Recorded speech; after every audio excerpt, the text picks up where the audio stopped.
అసలు ఎవరి దలైలామా మన దేశంలో ఎందుకున్నారు? తరచుగా భారత్, చైనా మధ్య దలైలామా అంశం ఎందుకు వివాదాస్పదమవుతోంది?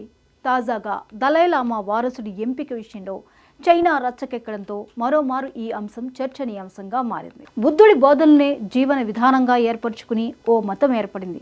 అదే టిబెటన్ బౌద్ధ మతం. ఆ టిబెటన్ బౌద్ధానికి గురువే దలైలామా.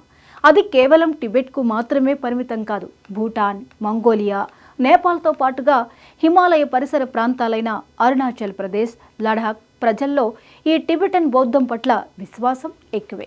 టిబెటన్ బౌద్ధానికి 2000 సంవత్సరాల చరిత్ర ఉంది.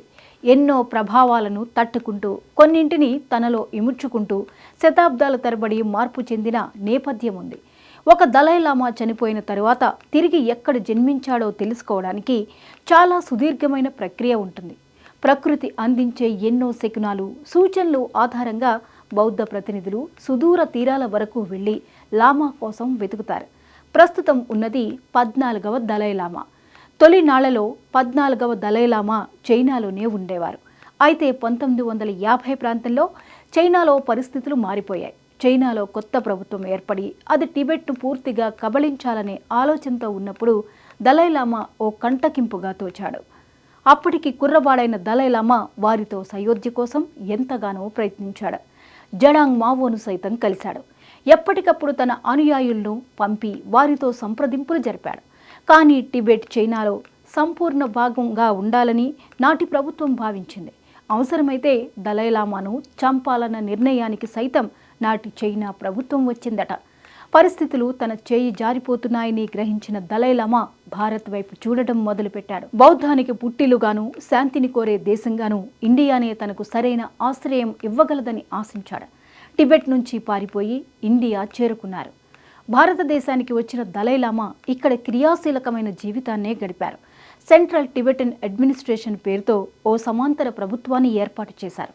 ప్రపంచవ్యాప్తంగా ఉన్న టిబెటన్ల బాగోగులు, టిబెట్ నుంచి వచ్చిన కాందిసీకులు, టిబెట్ స్వేచ్ఛ కోసం పాటుపడుతుంది ప్రభుత్వం. టిబెటన్ బౌద్ధ ప్రచారం, తమ సంస్కృతికి అనుగుణమైన విద్యా వ్యవస్థ, గ్రంథాలను సేకరించడం లాంటి ఎన్నో లక్ష్యాలతో దలైలామా తలమునకలై ఉంటూ వచ్చారు. 1970 నుంచి ప్రపంచ దేశాల్లో పర్యటిస్తూ శాంతి సందేశాలను వినిపించడం మొదలుపెట్టారు.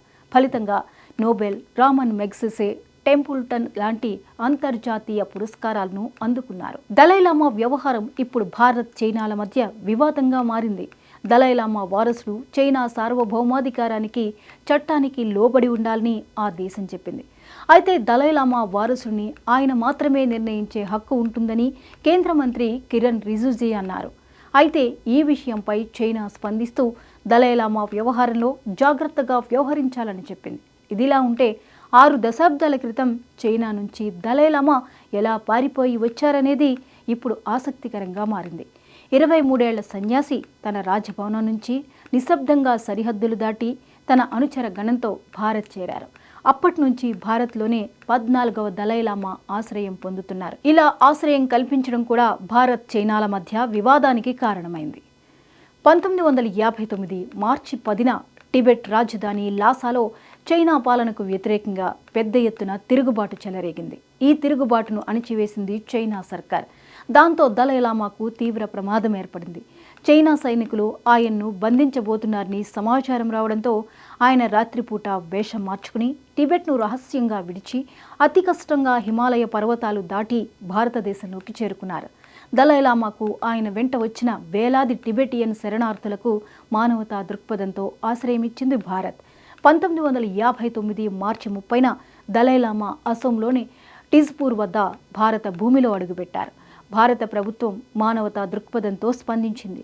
దలైలామా భారత పౌరుడిగా కాకుండా శాశ్వత అతిథిగా భారత్లో ఉండడానికి అనుమతి ఇచ్చింది. 1960లో దలైలామా హిమాచల్ ప్రదేశ్లోని ధర్మశాలలో నివసించడానికి భారత ప్రభుత్వం అనుమతించింది. అక్కడే ఆయన టిబెట్ మధ్యంతర ప్రభుత్వాన్ని ఏర్పాటు చేశారు. దలైలామా స్వయంగా భారతదేశాన్ని తన 2వ గృహంగా ప్రకటించారు. దలైలామా భారతదేశంలో ఉండడానికి ప్రధాన కారణం టిబెట్పై చైనా ఆక్రమణ, మత స్వేచ్ఛ కోల్పోవడం, ఆయన ప్రాణాలకు ముప్పు ఏర్పడడం. భారతదేశం మానవతా దృక్పథంతో ఆయనకు ఆశ్రయమిచ్చింది. ధర్మశాలలో నివసిస్తూ ఆయన టిబెట్ ప్రజల కోసం పోరాటం కొనసాగిస్తున్నారు.